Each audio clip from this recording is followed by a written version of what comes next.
ครับเจ้าสวัสดีมื้อนี้มาพบกับดื้อเบาเหล่าวิถีชีวิตแบบโบราณเนาะพี่น้อง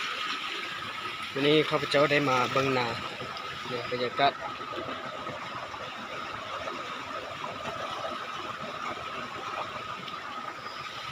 มื้อนี้ข้าพเจ้าได้มีโอกาสได้มาถ่ายคลิปเนาะบ่ได้ถ่ายคลิปลงโดนใส่น้ำพี่น้องใส่น้ำเข้านาบ่ได้มาโดนเติบแล้วพี่น้อง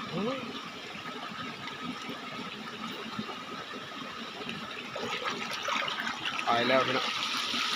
น้ำเล่นเข้า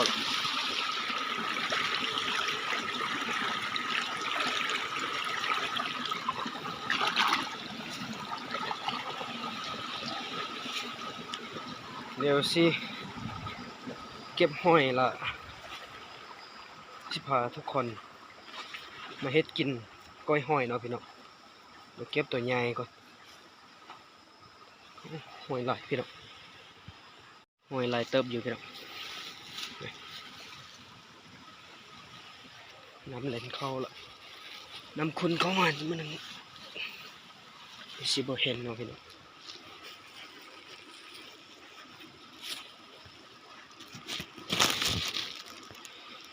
บ่ได้ไทยมาเป็นไร่เดือนไร่อันนั้นละ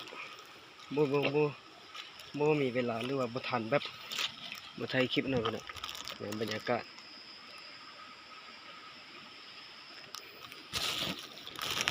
บ้านนาเด้อพี่น้อง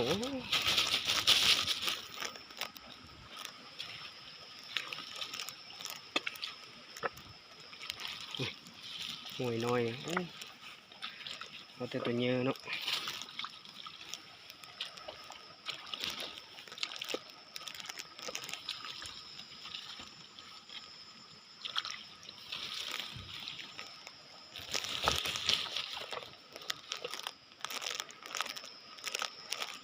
บ่มีเวลาที่ว่ามาไทยคลิปลงเลยแต่แบบนี้ได้มีโอกาสที่ว่าได้มาไทยคลิปเดี๋ยวสิพาทุกคนเฮ็ดกล้วยหอยกินเนาะมื้อนี้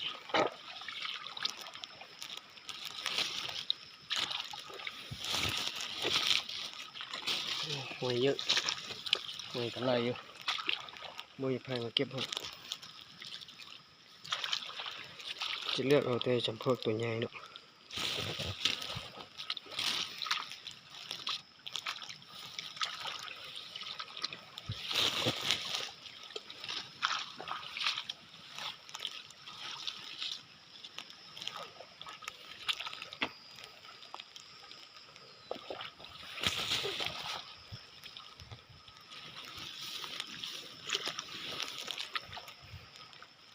มาผู้เดียวได้พี่น้องไม่ได้มาผู้เดียวเบิ่งบรรยากาศโอ้ฟ้าครึ้มมาละทั้งพี่ยังทรายอยู่ทั้งโพนละมืดเราดูอย่างโหแหละ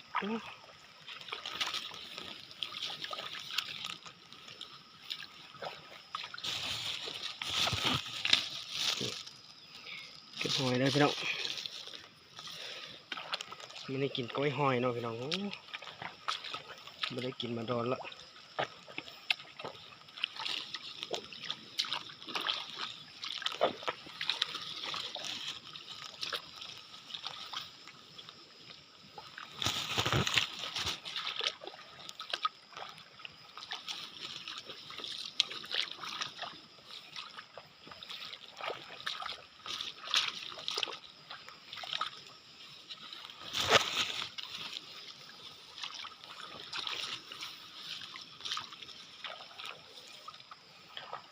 น้ำบุกเข้าน้ำแห้งแล้ว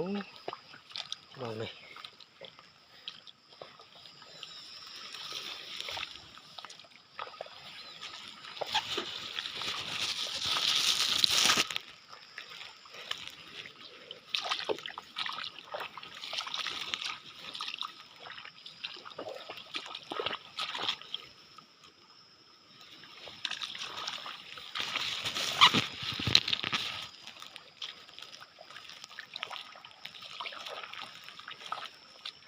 อ้หอยไหลเท่า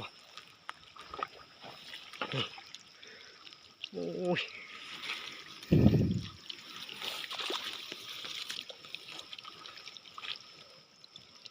นี่โอ้หอยวัดพี่น้องไหลยังกระเดียกระโดนี่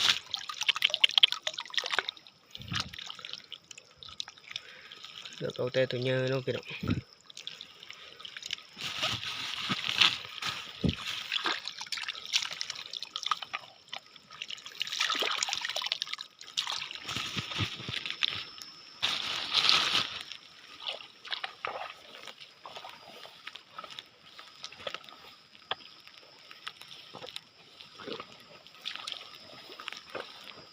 โอ้ยบรรยากาศเด้อพี่น้อง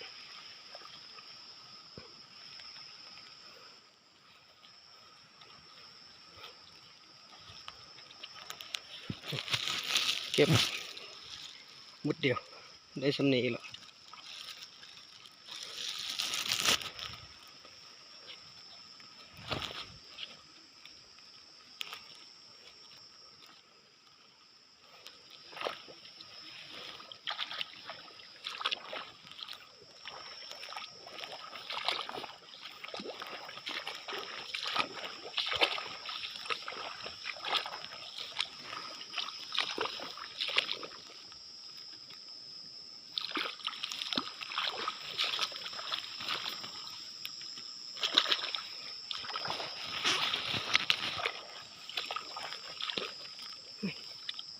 คือปลาเว้ย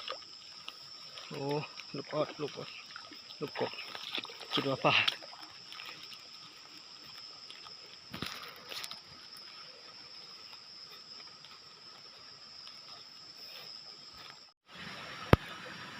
นี่เลยพี่น้องเอาเป็นที่ทำหอยแล้วนะพี่น้องเดี๋ยวสิมาเฮ็ดสุดของดื้อเบาเราเนาะนี่พี่น้องปลาแดะมีมะนาวแล้วก็มีผักหอมเนาะพี่น้อง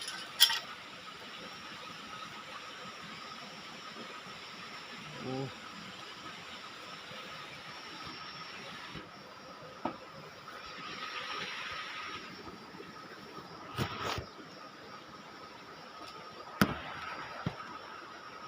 มาเริ่มกันเลยนะพี่น้องมาสิไข่ได้พี่น้อง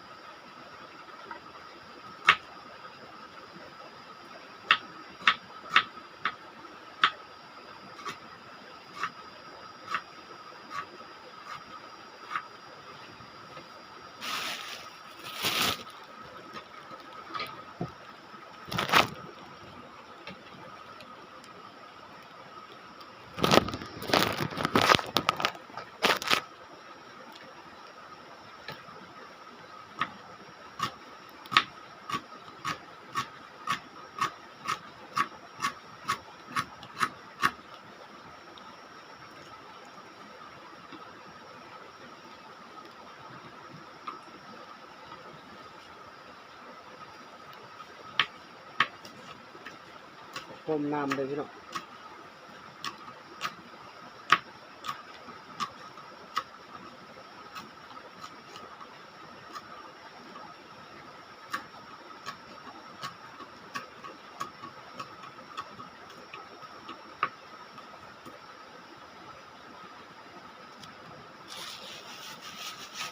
ต่อไปก็คือเกลือนิดหน่อยจิ้มนัวเลยพี่น้อง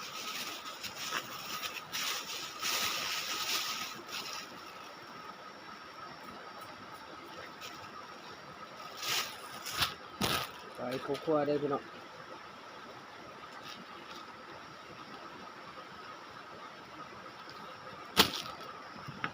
หนาว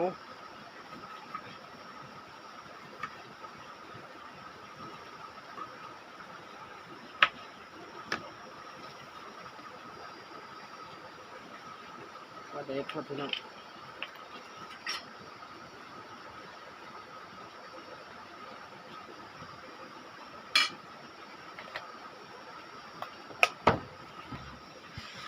นี่พี่น้อง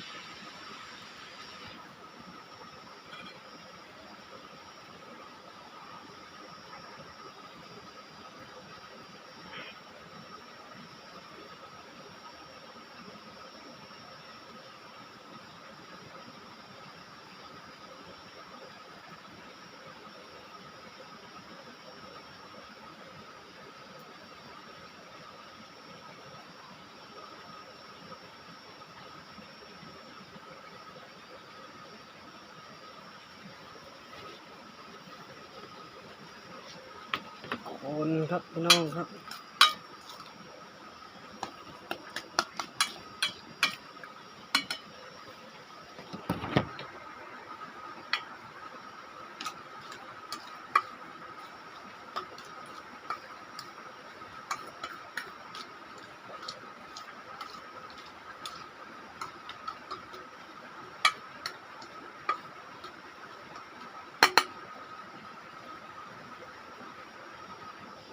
มาเด้อพี่น้องมาเด้อก้อยหอยเด้อพี่น้องเข้ามาน้อยนึงเนาะพี่น้อง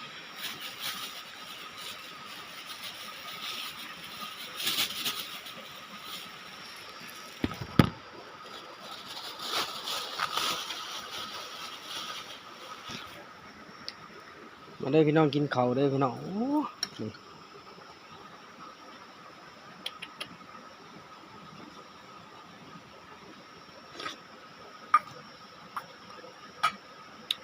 แซ่บพี่น้อง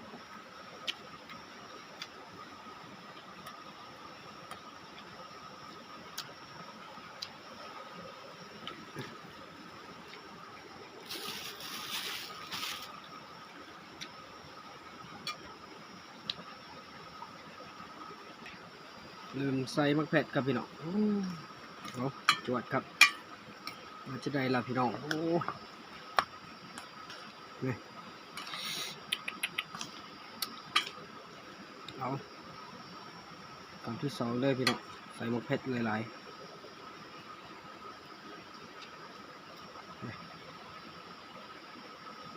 เอาจวดพี่น้อง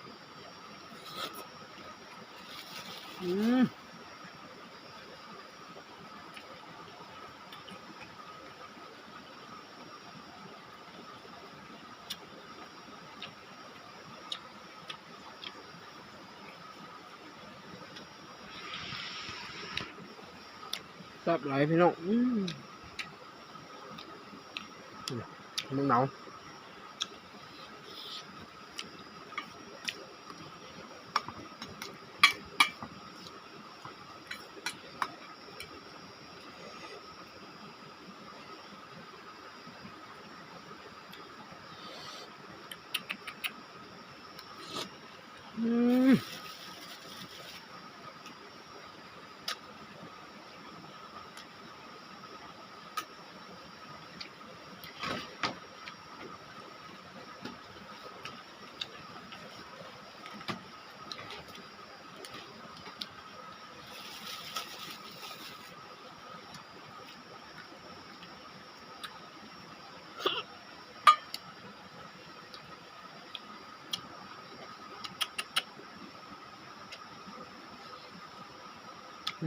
พี่น้อง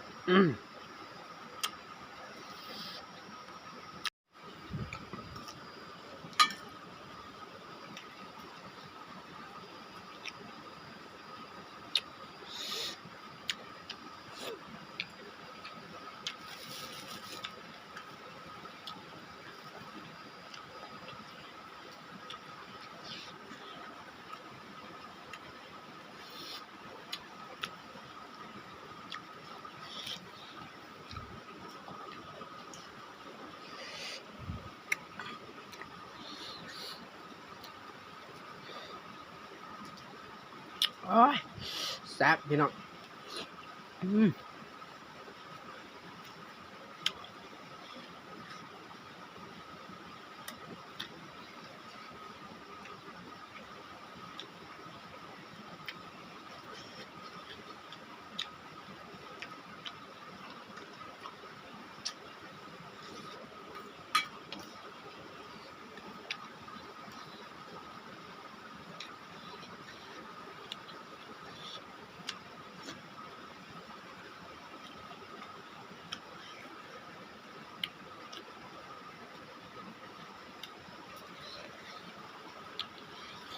สุดยอดพี่น้อง